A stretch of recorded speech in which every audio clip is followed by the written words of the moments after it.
Eu preciso de um milagre. Transforma a minha vida, meu estado. O Adonis Paz, ele é empresário do ramo imobiliário, é diretor regional da Donep em Santa Catarina. Ele é casado há 37 anos com Sônia Paz. Tem 3 filhos e 5 netos. Não parece, né? 5 netos. Eles são sócios do capítulo 325 da Donep, Balneário Camboriú. Deus te abençoe e uma boa preleção. Obrigado, Zagon. Boa noite a todos e a todas. Que alegria estar num jantar tão lindo, com pessoas tão lindas. A minha primeira vez na cidade de Porto Alegre pela Donep, e a certeza que já conversei, já vi amigos que há muito eu não via, e tenho certeza que vou sair daqui com novas amizades. Vim lá de Balneário Camboriú, a nossa bela em Santa Catarina, aqui no nosso estado, aqui do lado. Queria convidar a minha linda esposa a ficar em pé, gostaria de apresentar, porque eu não vim sozinho, eu vim bem acompanhado. Tá? Me desculpe, me perdoem as mulheres aqui presentes, mas para mim a mulher mais linda aqui nessa noite. Se o casamento fosse um filme, a Sônia seria o efeito especial desse filme. Deus, quando quis criar algo bom, criou o homem. Quando quis criar algo melhor, criou a mulher. Quando quis criar algo com perfeição, criou a Sônia para mim. Nós temos que tomar cuidado com as brincadeiras, que outro dia encontrei um casal de amigos que há muito eu não via, e eles estavam com uma escadinha de filhos. 1, 2, 3, 4, 5. E eu caí na besteira de fazer uma brincadeira. Vocês não têm televisão em casa? Aquela esposa olhou para mim e disse: nós temos televisão em casa, só que acontece que o meu marido ainda é o meu melhor programa. Então, o meu marido ainda é o meu melhor programa. Mais do que as palavras que eu vou falar aqui esta noite, eu vou revelar cicatrizes que nós carregamos. A cicatriz é uma coisa interessante, né? Porque ela remete a algo que doeu, a algo que trouxe, digamos assim, dor, um ferimento. Mas a cicatriz é a certeza que toda dor, todo machucado, um dia ele pode sarar. Então, aqui nesse braço, eu sofri um acidente, eu tenho uma cicatriz bem grande aqui, que se eu não tivesse de paletó, eu poderia mostrar. Mas eu lembro que doeu muito na época, mas hoje eu posso bater, ficou só uma lembrança. E muitas vezes nós temos cicatrizes na alma, sentimentos, emoções, traumas que a gente vive, mas a certeza que tudo um dia vai ser curado. Eu sou o filho do meio de uma família de 3 filhos homens. Meus pais, muito cedo, conheceram-se e decidiram viver juntos, sem o consentimento do meu avô materno, homem esse, dado ao vício do álcool e de temperamento violento. Quando eu estava com 3 anos de idade, sogro e genro estavam no sítio do meu avô, ali muita bebida, muitas risadas, muitas brincadeiras, quando ali tomado pela embriaguez e por um motivo inventado, meu avô foi numa outra repartição da casa, voltou com uma espingarda na mão e de uma forma covarde e traiçoeira tirou a vida do meu pai. Meu pai, muito jovem, teve sua vida ceifada. Meu avô foi para a cadeia para pagar pelo crime o qual ele havia cometido, e nós, os órfãos, ficamos ao cuidado da avó. É interessante que na casa da minha avó era a avó, a bisavó, 4 tias e nós, os 3 órfãos. O Lolô com 1 aninho de idade, eu então com 3 anos e o Alaouro mais velho com 5 anos de idade. E a situação na casa da minha avó não era muito simples não, porque quem levava alimento para aquela casa era meu avô, e agora ele estava na cadeia. E muitas vezes nós não tínhamos comida na mesa para comer. É interessante que na minha infância, eu acordava à noite, eu tinha aqueles sonhos, sabe aqueles sonhos com bife a cavalo, churrasco, bolo com chocolate. E eu levei algum tempo para entender que aquilo era fome. Também levei algum tempo para entender que eu tinha um nome, que eu tinha uma identidade, que eu ia ter um CPF. Porque naquela cidade ali, para os parentes e as pessoas próximas, nós éramos conhecidos como os coitadinhos dos filhos do falecido Alaor. Chegava na casa de uma tia, de um tio, de uma avó, olha só, os coitadinhos dos filhos do falecido Alaor.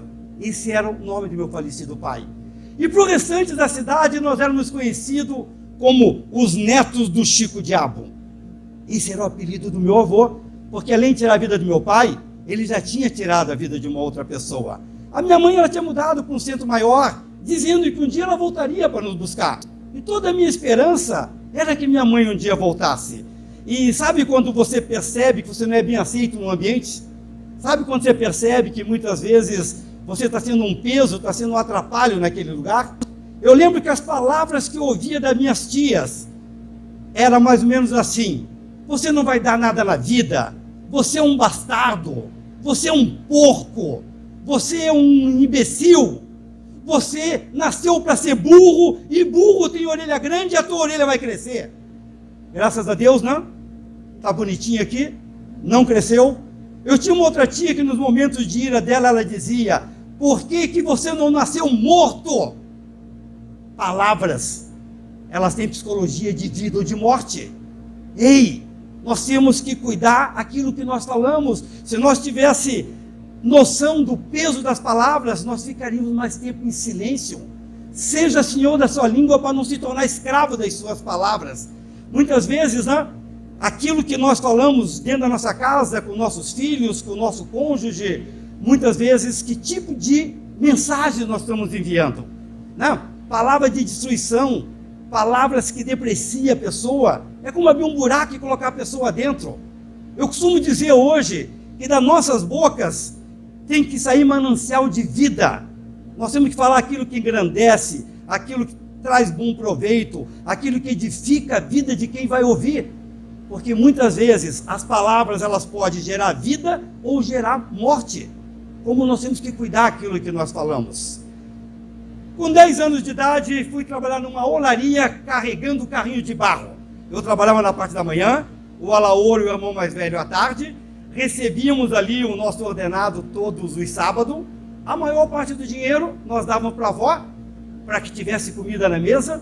E o pouco que sobrava, nós íamos até uma venda. E ali nós comprávamos algumas bananas e 1 litro de leite. E fazíamos uma vitamina para nós tomarmos. Era o melhor dia da semana. O sábado era o dia da vitamina. Enchíamos ali os copos, chamava as tias, todo mundo compartilhava daquela vitamina.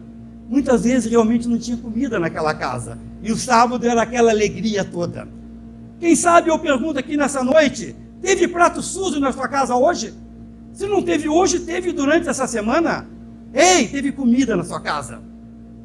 Eram mais de um prato? Eram alguns pratos? Parabéns, você tem uma família. Teve uma casa para limpar? Que bom! Você tem um lar, você tem um teto. Nascemos nu e hoje estamos vestidos. Como nós temos que ser gratos com aquilo que nós temos?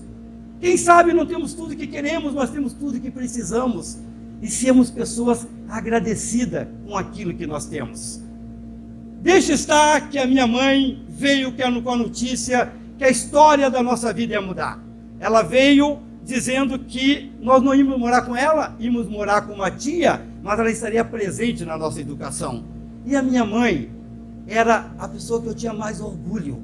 A minha mãe era uma mulher muito linda, uma mulher charmosa. Os cabelos da minha mãe estavam sempre bem arrumados. Ela tinha unhas grandes, sempre bem pintadas. Ela usava aqueles sapatos altos, bonitos. Ela tinha roupas de extremo bom gosto.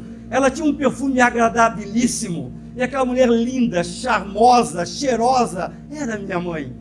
Diferente da minha realidade, porque nesse período, nós na cidade de Lages, ali era igual garotinho de rua. Não tinha um calçado nos pés para calçar, um shortzinho, uma camisa rasgada. Essa era a nossa realidade.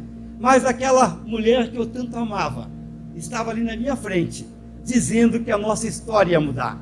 Que nós iríamos morar próximo dela, na casa de uma tia, e que realmente, a partir dali, nós ganharíamos sapatos para calçar, ganharíamos roupas novas, poderíamos voltar a estudar, e tudo iria mudar. Mas a minha maior alegria é saber que eu ia estar junto, me beneficiando da presença daquela mulher que eu tanto amava. Mas ela colocou uma pequena condição, para que realmente houvesse essa mudança de vida. Foi algo que foi condicionado, e a partir daquele dia, nós éramos proibidos de chamá-la de mãe. Nós tínhamos que chamá-la de tia. Ela não tinha como justificar numa sociedade onde ela já tinha um outro companheiro, ela já tinha um outro casal de filhos, ela não tinha como justificar filhos bastardos. E a partir daquele dia, eu passei a ser sobrinho e não mais filho. E eu confesso que eu ganhei alguns beliscões, porque eu esquecia que eu não podia chamar minha mãe de mãe. Eu lembro que eu tinha uma cidade grande, eu nunca tinha ido, eu sempre vivi no interior, e era a cidade de Curitiba, e eu vi um poço de gasolina iluminado e dizia: mãe, olha que lindo, um poço de gasolina. E eu ganhava beliscões. Eu não sou tua mãe, eu sou sua tia. Na cidade de Curitiba, fomos morar na casa da tia Flor, uma funcionária pública solteirona. A situação dela não era muito simples, não. Imagina os senhores recebendo em suas casas hoje 2 pré-adolescentes. Éramos analfabetos. Comíamos de colher estilo patrola. Fazia aquela montanha no prato, abraçava o prato e vamos que vamos. Escova de dente nunca tinha entrado em nossas bocas. E banho tomava só quando chovia. E agora a tia Flor, ela tem essa missão, essa tarefa de nos ensinar a fazer uma higiene pessoal, nos ensinar a nos alfabetizar, nos ensinar a virar gente. Algumas situações na casa da tia Flor. Quando chegamos lá, eu e o Lolô, ela colocou nós embaixo do chuveiro para tomar um banho, e nós não era muito chegado mesmo à água. O que nós fizemos? Molhamos a cabeça como, né? Saímos na sala com a cabeça já seca e falamos assim: já tomamos banho. O golpe não pegou, porque com certeza o cheiro deve ter nos denunciado. Aí o que ela fez? A privacidade do banho sozinha acabou. Ela foi junto até o banho e ela realmente fez com que a gente tomasse um banho muito bem tomado. E ali, eu acho que foi um dos primeiros banhos da minha vida. Aqui eu abro um parênteses, que fique bem claro: eu já estou curado, eu não tenho mais esse problema, eu já tomo banho, tá? Tá tudo bem resolvido já para mim. A tia Flor também, ela saía para trabalhar todos os dias e ela deixava uma enciclopédia aberta em cima da mesa e no final do dia ela nos exigia algum conhecimento. Mas assim como o meu avô, a tia Flor também bebia. E quando ela bebia, ela se tornava violenta e agressiva. E sabe quando você, igual aqueles cachorrinhos que muitas vezes já apanharam e ficam no cantinho escondido, quando eu e Lolô via que ela sentava com uma garrafa de uísque, a tia Flor bebia uma garrafa de uísque, aquele estilo cowboy, um copinho pequeno sem gelo. Mas ela, numa sentada, ela tomava uma garrafa de uísque. E quando a gente via que ela começava ali, que ela ia ficar num estado alcoólico alto, nós ia para um cantinho para que ela esquecesse que a gente existia. Teve um domingo lá, ela começou a beber muito cedo, e de repente ela me olhou no meu cantinho lá e me achou, e virou para mim e falou assim: seu vagabundo, vem aqui que nós vamos conversar hoje, senta aqui. Ela já tinha bebido mais de meia garrafa, e eu sabia que ela estava já bem alterada. Ela sentou de um lado da mesa, me colocou sentado do outro lado, pegou uma colher de pau de mexer polenta, colocou aqui do lado, e falou: vamos bater um papo aqui eu e você. Eu tinha 12 anos, e eu não sabia ver as horas. Se perguntasse horas para mim, eu não sabia, eu era analfabeto. E ela disse que eu iria aprender a ver as horas, que eu já tinha um marmanjo de 12 anos, não sabia ver as horas. E aí, ela, muito alterada, né? Ela tentava me ensinar, eu fui ficando nervoso, e em função do pânico eu não conseguia prestar atenção. Ela começou a bater com aquela colher de pau na mesa, ela foi ficando nervosa, começou a bater nos meus membros, ela foi ficando nervosa, começou a bater na minha cabeça, no meu corpo, e naquele dia, eu apanhei muito de colher de pau. Apanhei muito de colher de pau. Mas pode perguntar a hora que eu aprendi. Está pensando o quê? Aprendi a ver as horas. Talvez os meios foram meio doloridos, mas o resultado teve êxito. Olha aqui, ó. 10:05. Ah! Sei ver horas. Da casa da tia Flor, fomos levados para um internato. Eu costumo dizer que na tia Flor foi a graduação, o internato foi a pós-graduação. Lá a disciplina era severa, lá não tinha tempo para brincadeira, lá realmente tinha regras para ser seguido. E eu chegando naquele internato, tinha um coral que estava ensaiando para apresentação para os pais. E o Adonis foi candidato a cantor do coral. Eu quero cantar nesse coral. E aquele coral tinha ensaios para as apresentações que iam acontecer na cidade. E aquele coral ensaiava, e tinha algo que não rompia. tinha algo ali que parece que estava errado. Até que descobriram que o desafinado era eu. Me tiraram do coral, foi o melhor coral que aquele colégio teve naquele ano. Mas hoje, quando eu tenho oportunidade de falar, eu sempre faço uma pergunta: por que não tinham 2 desafinados? Para que a minha vergonha não fosse tão grande? Poderia ter 2 desafinados, não poderia? Não, mas o único desafinado era eu mesmo.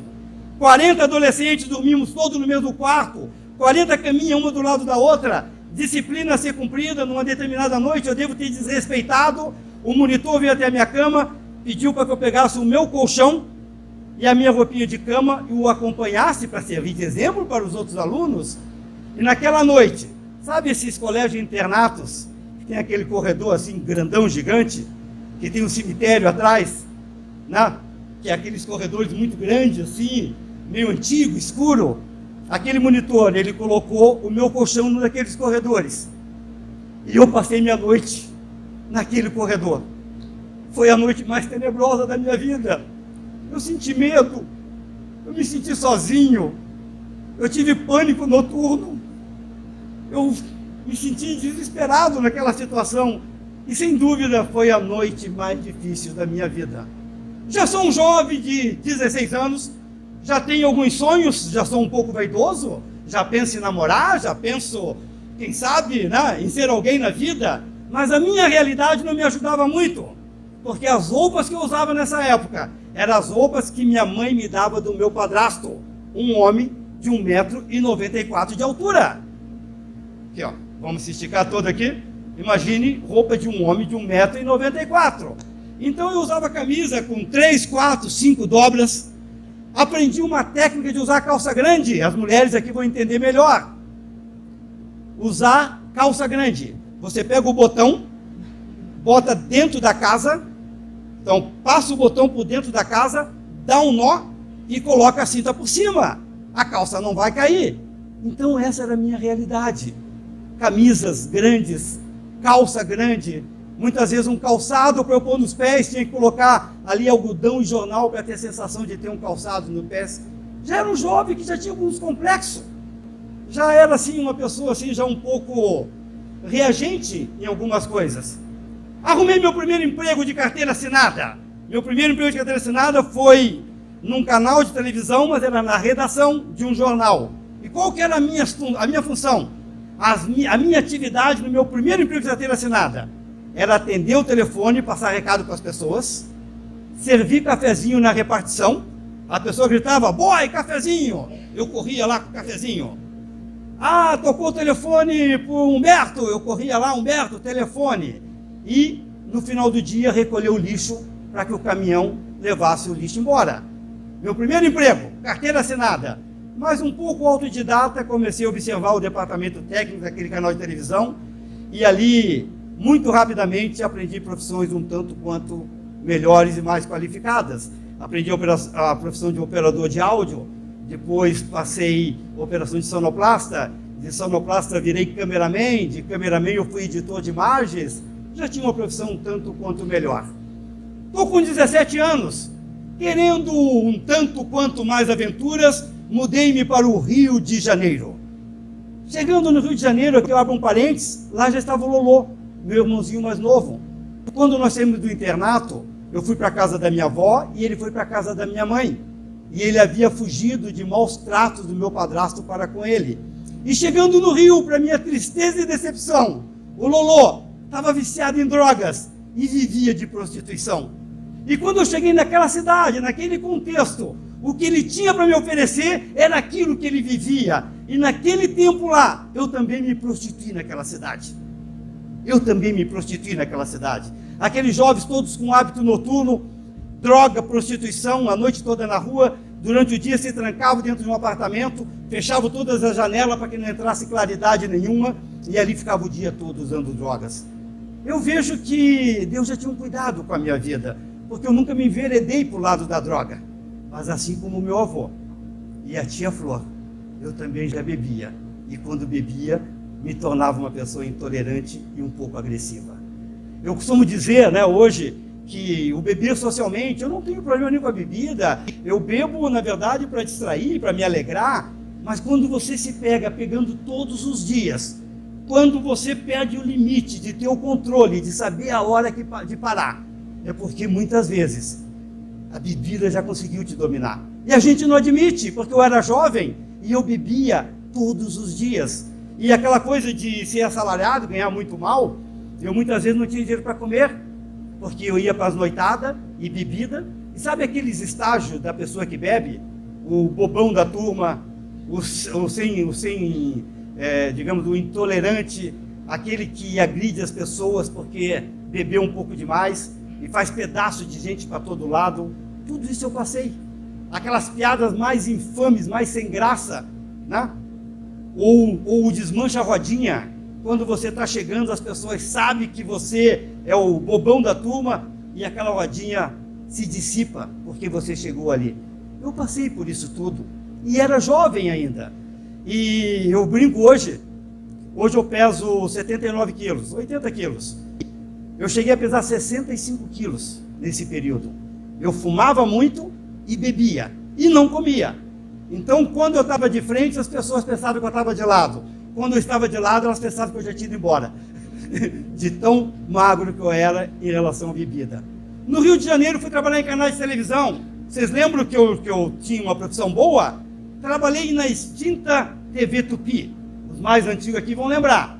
O jovem pensa que isso é um ET. Trabalhei na TVS, hoje o SBT de televisão. E trabalhei na Rede Globo de televisão.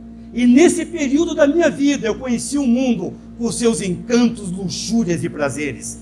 Se eu fosse abrir aqui um leque daquele tempo, dos atores e atrizes da Rede Globo, que eu convivia com eles, que eu trabalhava com eles, e muitas vezes estava junto nas noitadas, eu acho que é bom eu não falar, porque com certeza não iria trazer nenhum benefício. Eu vejo hoje, sabe, Humberto, os grandes produtores da televisão brasileira, os grandes homens que estão à frente da televisão, são promíscuos, libertinos, homossexuais ou viciados em drogas. Eu não conheci um grande produtor de televisão que tivesse uma família, que tivesse esse conceito da sua prole em volta de uma mesa, que sentasse para fazer uma oração, ou que tivesse esse cuidado. Ou são libertinos, ou são homossexuais, ou são drogados, ou são viciados.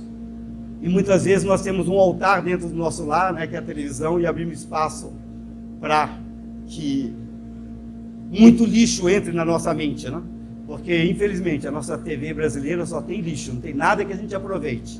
Casei-me em 1985, minha linda esposa, agora eu tenho uma família para cuidar. O Rio de Janeiro é muito grande, eu mudei para um centro maior, e o Lolô, meu irmãozinho mais novo, viciado em droga, ele ficou órfão com 1 ano de idade. Ele ficou órfão de pai morto e órfão de mãe viva, porque a mãe rejeitou. A mãe não quis saber dos filhos. Então eu tinha muito cuidado com ele, eu me sentia um tanto quanto responsável por ele. E às vezes eu tinha que ir na delegacia porque ele estava preso, porque ele entrava em fria. Algumas vezes no hospital, porque ele tinha tomado quase uma overdose de droga, eu tinha que ir lá no hospital para socorrer. E eu sempre me senti responsável por ele. Eu era o único irmão, o parente mais próximo. Mas como eu casei e eu fui morar num bairro mais longe, no dia 5/5/1991, sabe essas datas que ficam bem marcadas? Era um domingo, um lindo dia de sol no Rio de Janeiro. Eu acordei, um pouco mais preguiçoso, porque domingo ninguém trabalha, e acordei sentindo o cheiro de carne de panela, que a minha esposa estava cozinhando. E não tinha como não sentir esse cheiro, porque o nosso apartamento era tão pequeno, não tinha 30 metros quadrados, era 20 e poucos metros quadrados. Então, se desse um passo para a esquerda, estava no banheiro, um passo para a direita, estava na cozinha. E quando nós casamos, nós éramos muito pobres, né, amor? Eu lembro que nós levamos alguns meses para ter geladeira, você lembra? A mulher sábia ia lá, comprava carne por dia, 2, 3 dias, quando não comia, deixava salgadinha lá num canto, porque também não tínhamos pia, tinha só aquele balcão de cima. E esse foi o nosso início no nosso casamento. Mas nessa época eu acho que nós já tínhamos geladeira, não tínhamos? E ali naquele domingo, através de um telefonema, eu fui avisado que o Lolô tinha morrido de overdose de cocaína. E eu tinha que ir até o necrotério para reconhecer o corpo, fazer todo aquele trâmite, né? Porque nós éramos aqui do sul, e aí tinha que fazer aquele translado, aquela situação toda. Eu confesso para vocês que eu já era uma pessoa muito difícil. Complexo de inferioridade, complexo de rejeição, complexo de incapacidade. Ninguém dá aquilo que não recebe. E depois da morte do meu irmão, eu coloquei na conta da minha mãe a morte dele, situações que eu vivia, e gerou no meu coração um ódio muito grande pela minha mãe. Um ódio de ver uma mulher omissa que bota filhos no mundo para abandonar, e ela era casada com um sírio-libanês, um homem que tinha situação financeira boa. O meu padrasto, de 1,92 m, que eu vestia as roupas dele, era um homem que tinha uma situação financeira muito boa. E eu comecei a gerar no meu coração um sentimento de ódio muito grande pela minha mãe. E também, em função desse ódio, eu também determinei que eu queria vencer, eu queria ser alguém na vida, eu não queria mais passar por humilhação, eu não queria mais passar por privação, eu não queria mais passar, muitas vezes, viver de favor das pessoas. E gerou dentro de mim um desejo muito grande de ser alguém, de vencer, de poder realmente ser uma pessoa que fosse respeitada onde eu estivesse. Depois da morte do meu irmão, mudamos para Curitiba, não tinha por que mais ficar na cidade do Rio de Janeiro. E quando nós mudamos para Curitiba, em função dessa revolta que eu estava sentindo, de realmente querer uma mudança na nossa vida, nós começamos nossa primeira empresa. Eu lembro da dificuldade na época, era mais vontade de fazer dar certo, porque o recurso era muito pequeno. Se eu fosse entrar em detalhes aqui, eu vendi um carro, peguei um carro 3, 4 anos mais velho, e com essa diferença, nós começamos nossa primeira empresa. E ali nós trabalhávamos uma média de 16 horas por dia, de domingo a domingo. Eu não admitia mais fracassar. Eu queria resultados positivos. E ali nós trabalhávamos muito rapidamente. 3 carros na garagem. Garagem essa, uma linda casa com sauna, piscina e todo o conforto que o dinheiro pode comprar. Aquele menino que foi órfão de pai morto, rejeitado pela mãe, agora é um menino que tem dinheiro, ficou rico.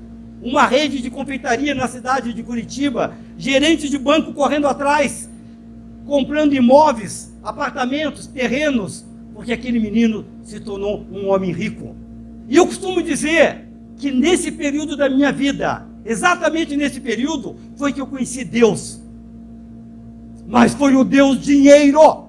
E o dinheiro passou a ser o meu dono. E eu fazia qualquer coisa para ter dinheiro. Se preciso fosse fazer escada das pessoas, eu fazia. Porque o importante era ter. E eu queria cada vez mais. A minha vida eu virei uma máquina de querer ganhar dinheiro, de querer ter as coisas. Me tornei um avarento, um mão de vaca, um pão duro. Onde muitas vezes a minha esposa, para comprar coisas básicas para ela tinha que comprar escondido, porque eu não admitia que gastasse, porque o importante era ter dinheiro. E como eu falei, muito rapidamente estava com uma conta bancária extremamente saudável. Dinheiro era a coisa mais fácil para mim. Todas as empresas 100% saudáveis, 6 empresas, todas produzindo a 30, 60, 100 por 1. Mas eu era uma pessoa que... eu era tão miserável, mas tão miserável, que tudo que eu tinha era dinheiro. Eu não tinha o amor da minha esposa nessa época. Eu não tinha o respeito dos meus filhos. Eu não tinha amizades verdadeiras. Tudo que eu tinha era dinheiro, de tão miserável que eu havia me tornado. Hoje, quando eu tenho a oportunidade de falar, eu costumo dizer, a coisa mais importante na nossa vida não é nosso carrão na garagem, não é nossa empresa, não é o dinheiro que nós adquirimos, não é os bens que a vida nos deu, não é muitas vezes as joias que nós damos para nossas esposas, não é a vida próspera de uma pessoa rica. Ei, a coisa mais importante são as pessoas que estão em nossas voltas. A coisa mais importante são nossos familiares, a nossa esposa, são nossos filhos. Eu tive uma época da minha vida, para vocês terem uma ideia, que apagou da minha mente um tempo meu com os filhos, quando meus filhos eram criança. Sabe aquela coisa básica da vida, de você levar um filho na cama para dormir, e quem sabe fazer uma oração por ele? Você ir numa escola do filho, para ver um boletim, para ver se ele estava indo bem na escola. Isso apagou da minha mente. Sabe por quê? Eu estava muito preocupado correndo atrás das coisas, em querer vencer e ter dinheiro. Deus nos deu as coisas para nós usarmos e as pessoas para nós amarmos. Quantas vezes nós nos pegamos amando as coisas e usando as pessoas? Quantas vezes?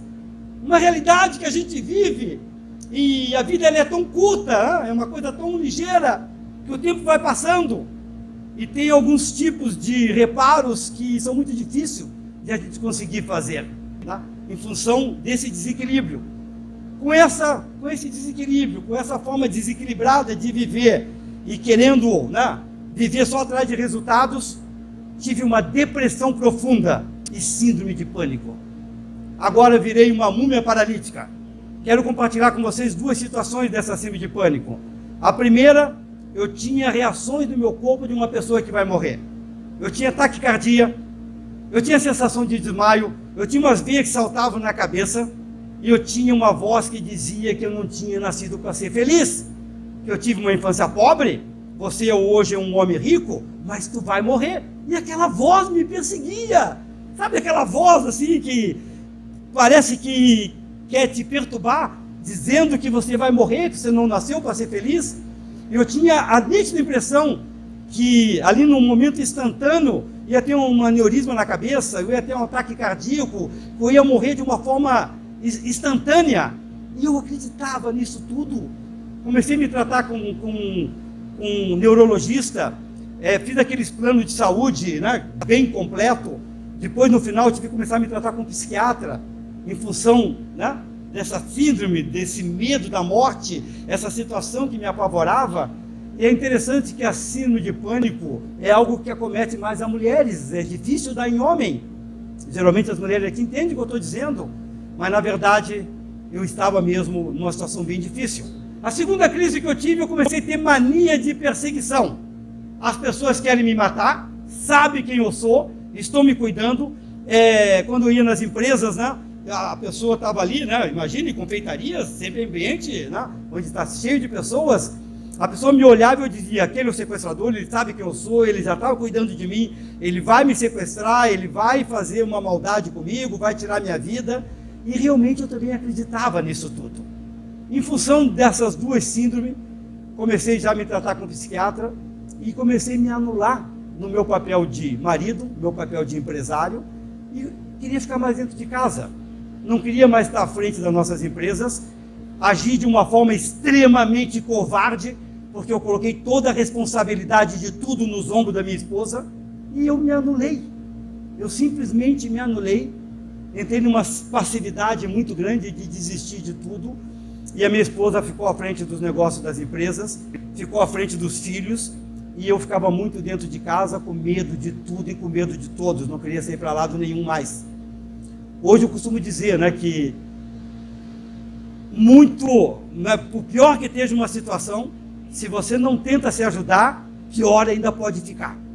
Muitas vezes, uma situação que já está ruim, ela pode piorar. E por eu estar dentro de casa, com a mente vazia, sem estar ocupado com o meu papel de homem, de empresários, e com a minha mente vazia dentro de casa, comecei a buscar a internet. E ali na internet, me viciei em pornografia. Virei um pornógrafo. Minha esposa na rua trabalhando, eu dentro de casa, 1 hora, 2, 3, 4, 5, 6 horas na frente do computador, vendo pornografia. Comecei a me sentir um lixo humano. Comecei a acreditar que aquela voz que dizia que eu não tinha nascido para ser feliz, que realmente tinha razão, que poderia realmente, a minha vida, chegava até a pensar já em atentar contra a minha própria vida, em função desses buracos todos que eu havia entrado. Hoje, quando eu tenho a oportunidade de falar, vocês sabiam que o mal do século é a pornografia? Você sabia que nós homens, mais de 80% de homens vê pornografia? Uma coisa sutil, na verdade, né? Vou dar uma apimentada no relacionamento, vou dar uma olhada aqui como não quer nada. A pornografia vicia mais que cocaína e heroína. A pornografia é um sexo doentio que vai cauterizando a tua mente, e muitas vezes é um caminho muito difícil de voltar. De todos os buracos que eu caí, o mais difícil foi a pornografia. E hoje, quando eu tenho a oportunidade de falar, eu não posso ser omisso de não dizer, cuida, sai dessa situação, mate aquilo que quer te matar. Porque você acha que é algo muito normal, mas aquilo vai te viciando cada vez mais. E tem muitos leitos aí frios, porque os maridos estão na sala ou no banheiro em algum lugar vendo pornografia. E muitos casamentos sendo desfeitos em função disso, porque é algo que vicia. E é muito difícil você abandonar um vício que te dá prazer. É muito difícil. E hoje, sempre que eu tenho oportunidade de falar, eu faço questão sempre de dar esse alerta, porque foi algo que quase me destruiu, quase destruiu meu casamento, né? Como eu falei, de todos os buracos que eu caí, esse foi o pior. Mas a gente sempre quer uma solução para o nosso problema, né? Quem planeja dar errado na vida? Quem planeja acorda de manhã dizendo, hoje eu acordei, eu quero que dê tudo errado para mim? Todo mundo quer ser feliz, todo mundo quer acertar, todo mundo quer ter um lugar ao sol. Mas muitas vezes, por que não acontece? E eu querendo uma solução para o meu problema, mudamos para Balneário Camboriú. Compramos um lindo apartamento de frente para o mar, uma cidade litorânea, com certeza aqui eu vou ficar bem. Mas deixe estar, que a visita ao psiquiatra, a depressão e as visitas ao computador ainda continuavam. E agora a coisa se agravou, porque agora minha esposa, ela fala em separação. Ela realmente deixou de acreditar que havia solução para mim. Mas eu vejo, né, que Deus tem seus caminhos nos meios das torrentes de água. Eu era uma pessoa muito cética. Eu tinha muita dificuldade de entender o mundo espiritual, de acreditar que existia um Deus que nos amava e cuidava de nós. Porque eu sempre imaginava que se existisse, por que eu passei tudo o que eu passei? Mas, como eu disse, Deus tem seus caminhos nos meios das torrentes de água. A Sônia, minha esposa, foi convidada para ir num chá de mulheres de empresários da Donep. E ela foi naquele chá, sem saber muito o que ia acontecer. E é interessante que quando ela voltou para casa, ela voltou maravilhada. Ela dizia que recebeu abraços como ela nunca tinha recebido.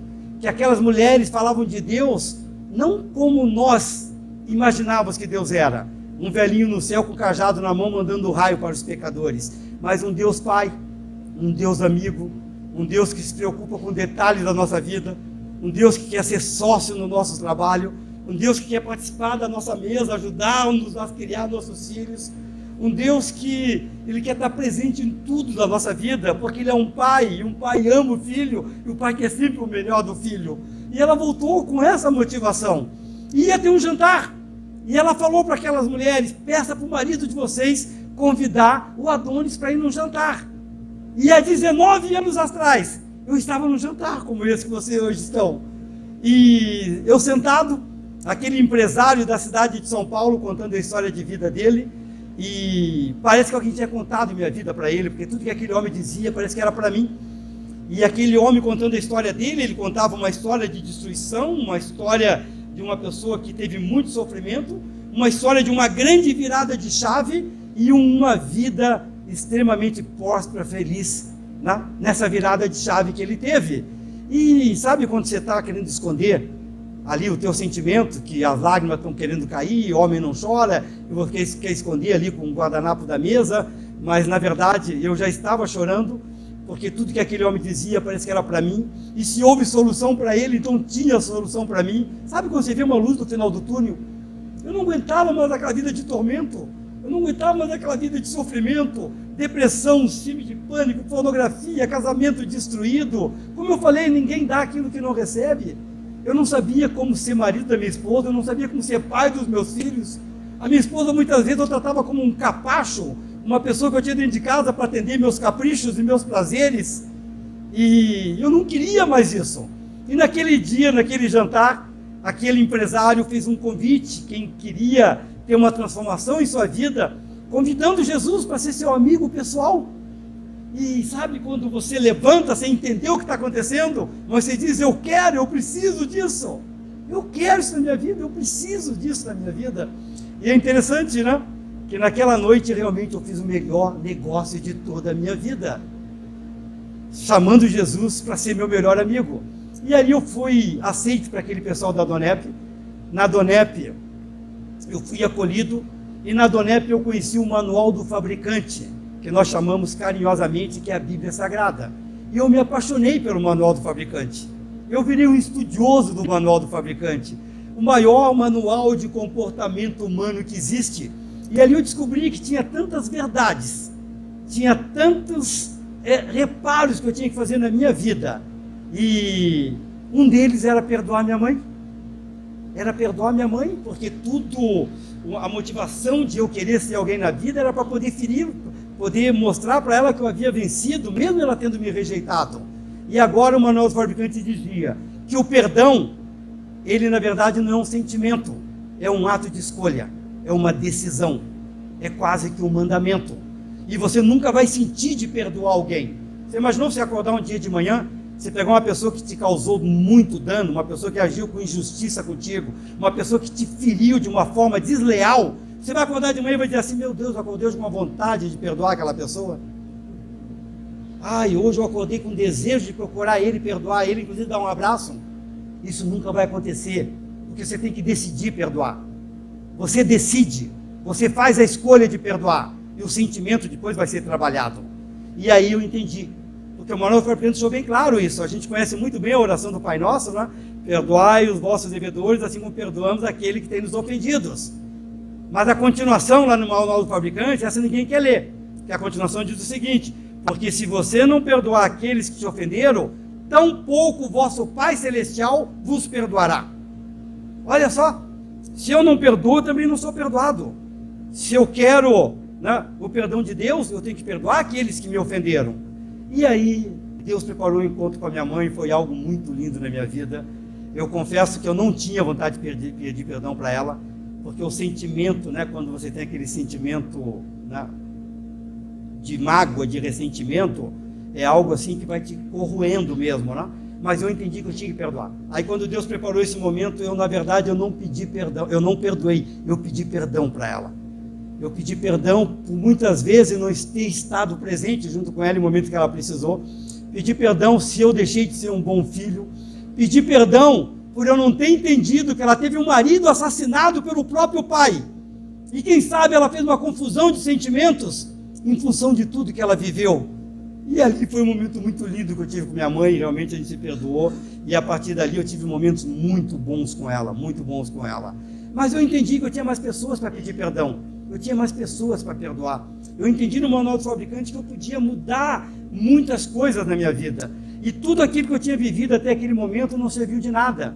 Então eu passei por uma desconstrução. Eu me reinventei e fui construído novamente. Deus trabalhou meu caráter. Deus trabalhou o sentimento de aprender a amar as pessoas. Eu fui mudado assim de uma forma extraordinária através do amor de Deus.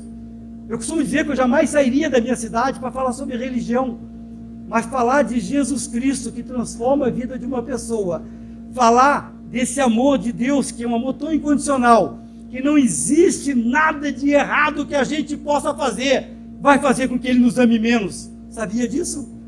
Nada, nada, a coisa mais errada que você já fez na tua vida não vai fazer Deus te amar menos, porque nós somos filhos, Ele quer nós próximo dEle. E ali eu comecei a fazer um grande desacerto na minha vida, comecei a buscar pessoas, né, pedir perdão, perdoar, tratar meu caráter em tantas áreas, né, deixar de ter amor ao dinheiro, entender que o dinheiro ele é muito bom para nos servir, não para nós sermos escravos dele. Mas eu tinha um dever de casa a fazer e eu tinha uma mulher para reconquistar. Sabe quando você conhece uma pessoa e não tem sentimentos envolvidos? Muitas vezes você conheceu ali, troca uns olhares, já dá um frisson ali e, né, existe uma facilidade para que role um sentimento.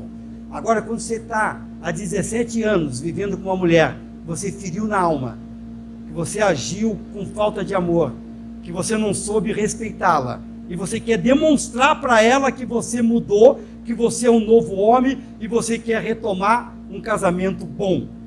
Como você conseguir fazer isso se você não tiver atitudes, se você não demonstrar, se realmente ela não enxergue essa mudança em você? E eu estou a 17, eu estou há 37 anos fazendo isso, tentando reconquistar minha esposa e mostrar o quanto eu me arrependo da maneira como eu agia com ela. Eu quero convidar ela aqui, vir aqui à frente. Agora ela fala mais 3 horas e meia e a gente já encerra, tá bom? Boa noite a todos. Realmente é uma grande alegria poder estar aqui falando um pouco da nossa experiência de vida. Aquilo que Deus tem feito nas nossas vidas de 19 anos para cá. Porque nós éramos pessoas que não acreditávamos em nada. acreditávamos sim na força do nosso braço. Aquilo que a gente fazia, que achava que era o certo. E eu sempre digo, né, pensa num homem difícil de relacionamento. Coloquem ao quadrado, coloquem ao triplo, tudo que for possível, este era o Adonis. Um homem de muito difícil relacionamento. Eu sempre dizia assim que eu queria casar com um homem igual ao meu pai. Porque meu pai sempre foi a minha referência de homem. Na casa dos meus pais, nós somos em 7 filhas mulheres. E meu pai nunca ergueu a voz para nenhuma. Meu pai, eu nunca ouvi uma briga dele com a minha mãe. Nunca discutiram na nossa frente. E ele sempre foi o homem que eu sempre sonhei casar com um homem igual ao meu pai. Mas como quando a gente se apaixona, a gente não manda no coração da gente. A gente quer estar do lado da pessoa que você acabou gostando, se apaixonando. E eu lembro que eu dizia para o meu pai, eu não vou me casar porque eu amo ficar na casa de vocês e eu quero viver com vocês e não vou me casar. Aí surgiu a oportunidade de eu conhecer o Rio de Janeiro. Eu trabalhava numa escola e essa escola as professoras atualizavam o método no Rio de Janeiro todo semestre. E aí a diretora chegou para mim e disse, Sônia, vai fazer o curso com as professoras. Eu trabalhava na parte administrativa e eu disse, vou mesmo. E eu tinha um namorado de 1 ano e meio já, a família já conhecia tudo. E eu fui falar para esse namorado que eu ia para o Rio de Janeiro, passar um mês todo de janeiro lá. Ele chegou e disse assim para mim, então se você for, nós terminamos. Aí eu era muito resolvida nessas coisas. Eu disse, então tá terminado, eu vou para o Rio de Janeiro, então o nosso namoro está terminado. E daí, como eu tinha terminado com o namorado, eu disse, vou para o Rio de Janeiro, vou lá conhecer um carioca, todo bronzeado, todo tatuado, dos olhos verdes, assim como passa um surfista, como passa na televisão. E naquela época tinha aquela música Menino do Rio, garoto que provoca arrepios e não sei o quê. Vou lá conhecer um carioca desse, um menino do Rio, né? E fui nessa motivação de conhecer um carioca, todo saradão.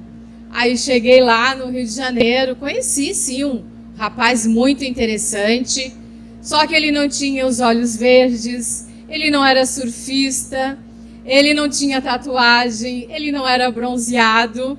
E esse menino que eu conheci no Rio de Janeiro se chama Adonis e morava na mesma rua que acho que eu, em Lages, também, que eu sou lagiana. Eu saí de Lages, fui conhecer o Rio de Janeiro e no Rio de Janeiro eu conheci um lagiano, me apaixonei por ele e aí em 1 ano e meio nós namoramos e nos casamos. E esse casamento dura 37 anos. Mas esse casamento não foi assim as 1000 maravilhas. Esse casamento, na lua de mel, começaram as divergências de opinião.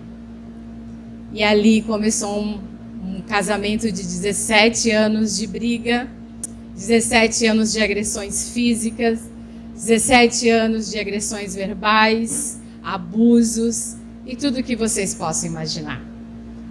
Mas eu sempre digo, né? Eu procurei em tudo que era possível o homem que eu queria para a minha vida. O homem que eu idealizava a imagem do meu pai. Mas um dia eu conheci a Jesus Cristo. Naquele chá da Donep, que ele falou que eu fui há 19 anos atrás. Eu estava com um processo de separação, porque eu odiava o Adonis. Eu não queria mais nem ouvir a voz dele.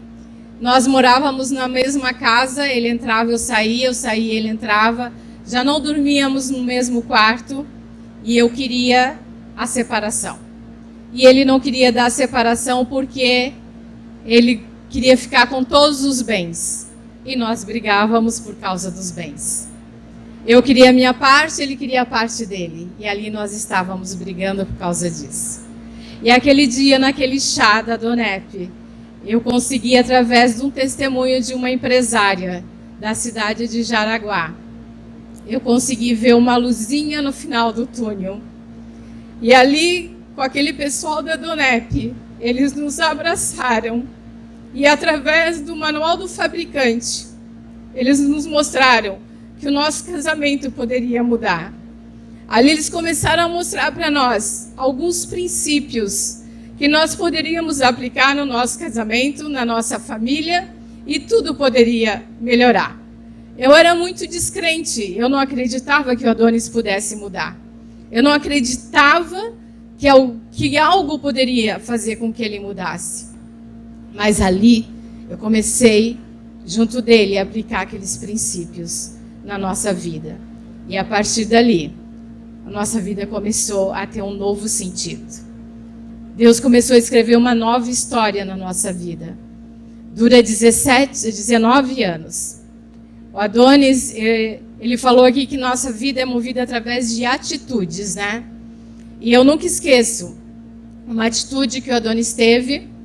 Nós tivemos uma briga muito feia, já estávamos com aquele pessoal da Donep, e nós brigamos muito feio, gritamos, nos agredimos, falamos tudo que não devia, um não escutava o outro, e quando terminamos ali com as brigas, eu saí na sacada do nosso apartamento, o nosso filho de 11 anos estava aos prantos, chorando, e chegou para mim e disse: mãe, eu não aguento mais isso. Eu não aguento mais isso. E naquela hora, eu disse para ele: filho, a mãe vai tomar uma atitude. Liguei para o presidente da Donep e disse: não precisa mais vocês virem na minha casa, nós vamos nos separar mesmo e eu não quero mais saber do Adonis. Eu vou voltar para Curitiba, nós já morávamos em Balneário, e não quero mais saber dele. E ele perguntou para mim: onde está o Adonis? Eu respondi para ele: não sei, porque ele não atende telefone, ele não atende ninguém. E fui trabalhar.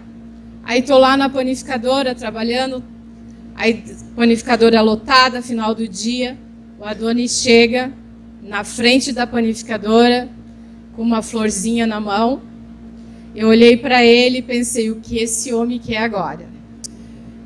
Aí ele não tomou atento, entrou no meio de todos os clientes nossos, chegou na minha frente e disse assim para mim: Sônia, eu quero te pedir perdão por todas as mágoas, todo o ódio, toda a tristeza que eu causei no teu coração, e quero que você me ajude a ser o homem que você tanto sonha.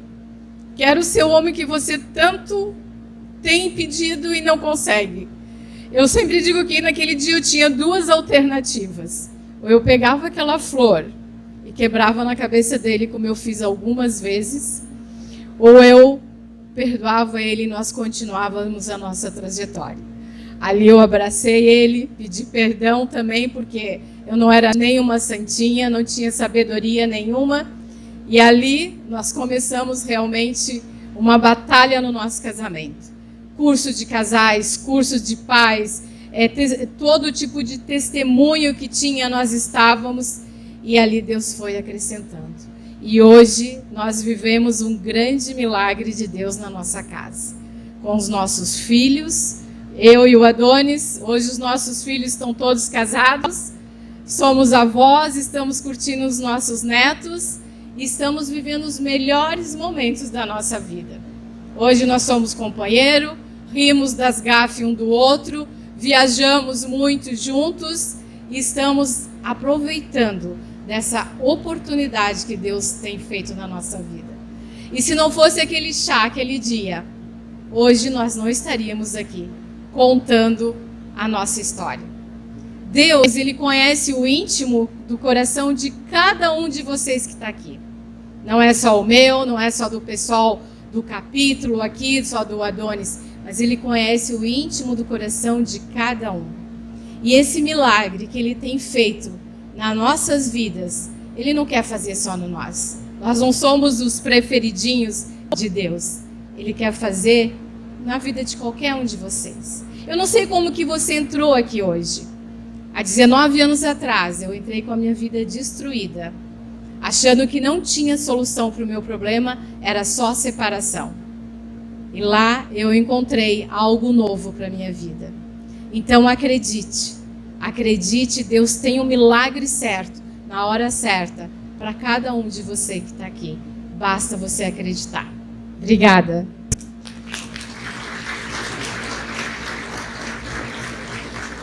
Eu comecei minha fala falando sobre cicatrizes.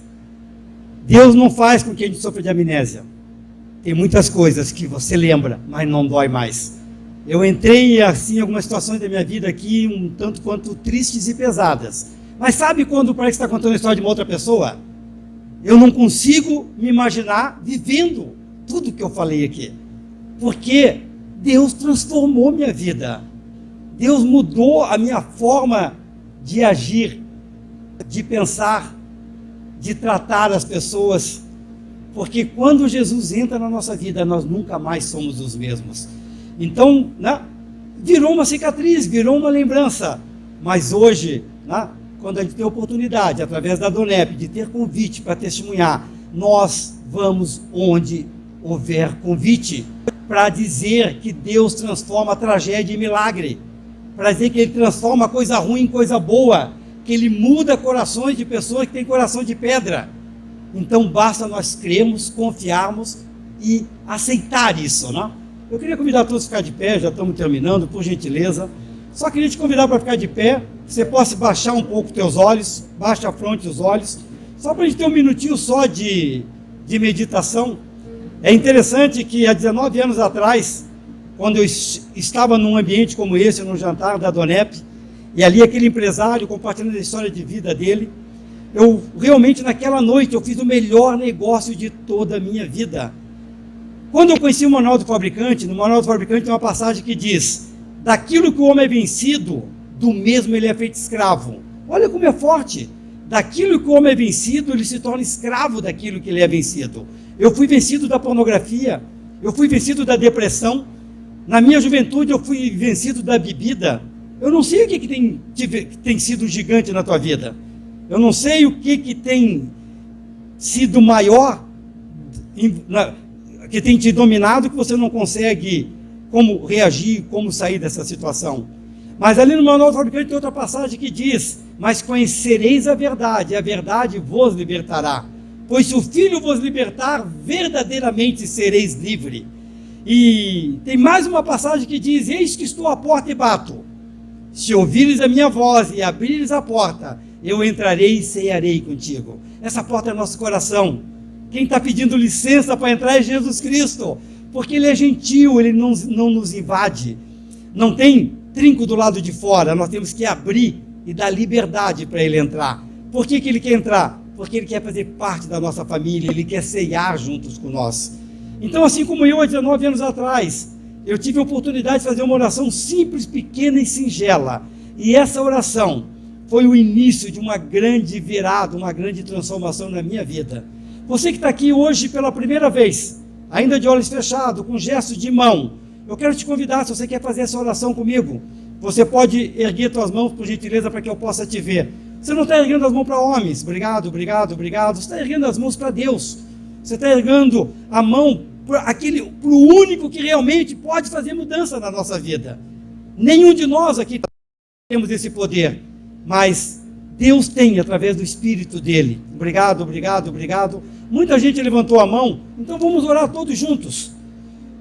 Querido Deus, nesta noite, eu reconheço que sou pecador e te peço que o Senhor esteja me perdoando e entre no meu coração.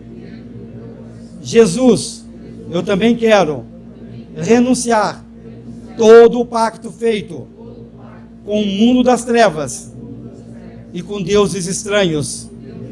Deus, escreve meu nome no livro da vida, para que de lá ele nunca mais saia. Jesus, eu entrego em tuas mãos tudo que eu tenho, tudo que eu sou, meus planos e meus sonhos. Jesus, se alguma maldição foi lançada sobre a minha vida, eu te peço nessa noite que o Senhor esteja cancelando. Jesus, venha a partir de hoje ser meu melhor amigo. Amém. Essa é a oração mais importante que uma pessoa pode fazer, porque quando nós fazemos essa oração, nós damos legalidade no mundo espiritual para que o Espírito Santo de Deus possa entrar em nossa vida e nos convencer do que é certo e do que é errado. E nos ensinar a realmente termos uma vida voltada com Deus. Quem fez essa oração pela primeira vez? Quero ver, quero te conhecer. Sei que bastante gente fez.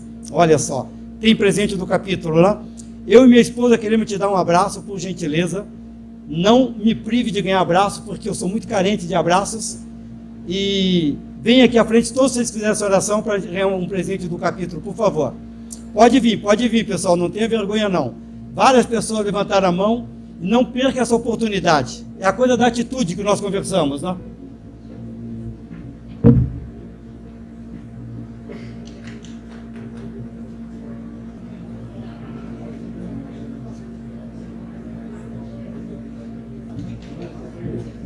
Muito feliz de ter podido estar aqui essa noite.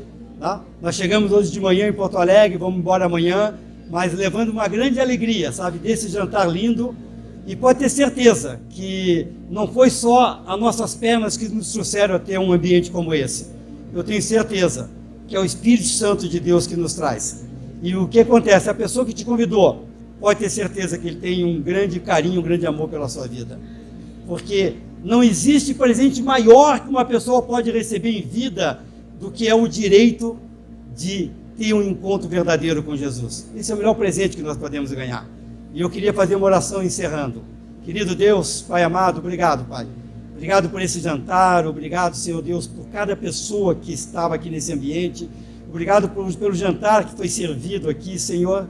E eu quero agora te pedir por cada pessoa que tomou essa decisão de vir à frente e dizer que realmente quer Jesus como Senhor em suas vidas. Que o Senhor possa estar abençoando suas famílias, que o Senhor possa estar abençoando suas finanças, que o Senhor possa estar abençoando seus filhos, que o Senhor possa estar abençoando suas empresas e que realmente, Pai, elas venham ter experiências verdadeiras contigo. Que o Senhor possa cercá-las de pessoas que vão falar do teu amor para com elas, Senhor. Se estão passando algum tipo de aflição, algum tipo de problema, que acham que não tem solução, o Senhor é a solução para todos os problemas. Que o Senhor possa estar dando sabedoria, estratégia e visão, para que cada um saiba ser assertivo em suas vidas.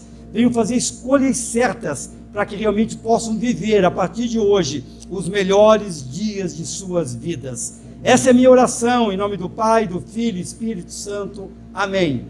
Muito obrigado a todos e muito feliz. Boa noite. Mestre, eu preciso de um milagre. Transforma-me